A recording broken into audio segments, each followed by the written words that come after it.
The date is August 28th, 2025, and we are tracking a risk of flash flooding across a good portion of the southern plains going into the southeast as a surge of fall-like air pushes into the eastern part of the country. And this is a 2-day risk across the southern plains where you see a level 2 out of 4 flash flood risk.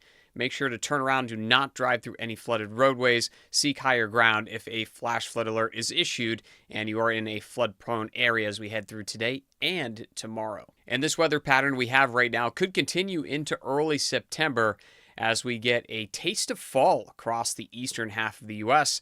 Meanwhile, on the West Coast, still dealing with the heat, and you will see more of the hot stuff as we head over the next week, maybe 2 weeks. The latest forecast from the Climate Prediction Center also shows the cold air across a good portion of the Midwest actually getting even colder, pushing into the first week of September. Will definitely feel like fall in some locations across the eastern U.S. as well. And we go over to the West Coast where summer will continue as we head through the first couple of weeks of September, but a pattern change will eventually flip this around and the warmth will go back to the East Coast once again.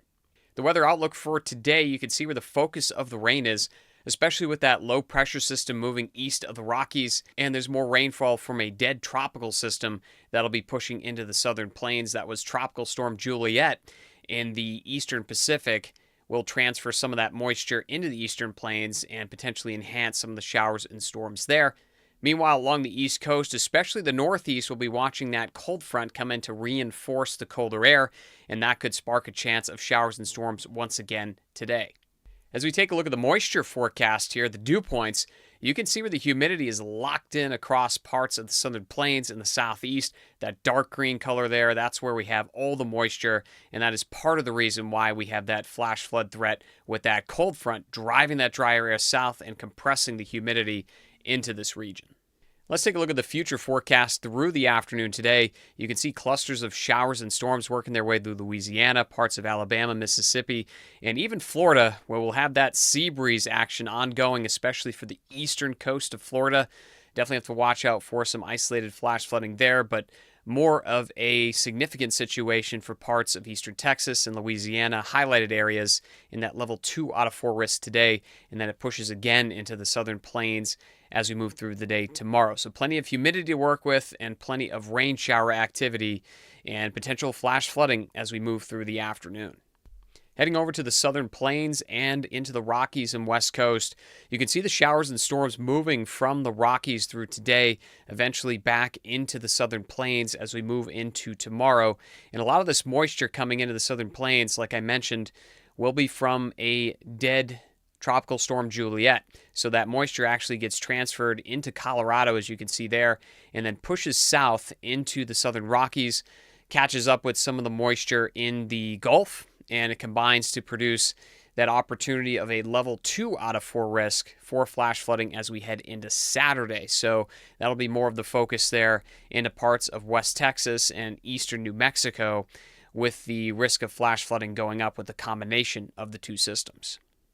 And here's a look at the total rainfall. It's not overly impressive, but we could see pockets of 5 inches of rain where you do see thunderstorms train over the same areas, complexes of storms moving into these spots. So that's where we'll be watching for the potential of localized flash flooding. If you do see multiple storms or a complex of storms after another complex of storms, that's where we could see the focus of that flash flooding, and that's where we have those 2 areas highlighted today for the level 2 out of 4 risk. And then tomorrow we transition to western Texas and New Mexico. You can see that pocket out there. So a couple areas that we'll be watching closely for some localized flash flooding, but the risk isn't overly high. It's really going to be that isolated risk where we do see it through the afternoon today and on Saturday. Now moving into the Northeast, we actually have a cold front working through the area today. That could spark a chance for showers and storms, and some of these storms could be on the stronger side, although not severe. We could potentially see some isolated pockets of hail. And the reason for that is just really cold upstairs with this cold front coming in. And of course, behind the front, it'll feel like fall once again, heading into the weekend for New England and New York. So let's take a look at what's called a skew T chart. It's basically a slice of the atmosphere from surface level straight up, so a vertical profile.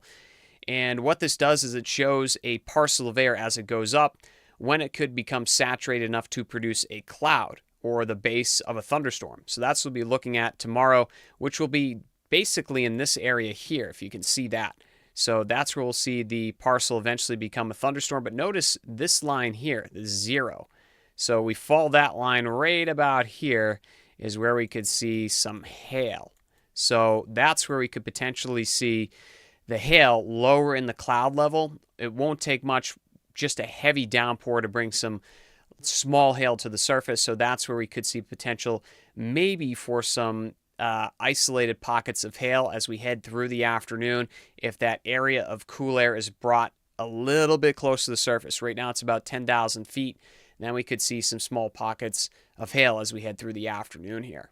So taking a look at the hail model, you can see this quite clearly in the forecast as we go through the afternoon. So this is under ideal conditions, which means not every storm will have hail, but there's some isolated locations, that yellow color, where we could see some very small hail out of these storms.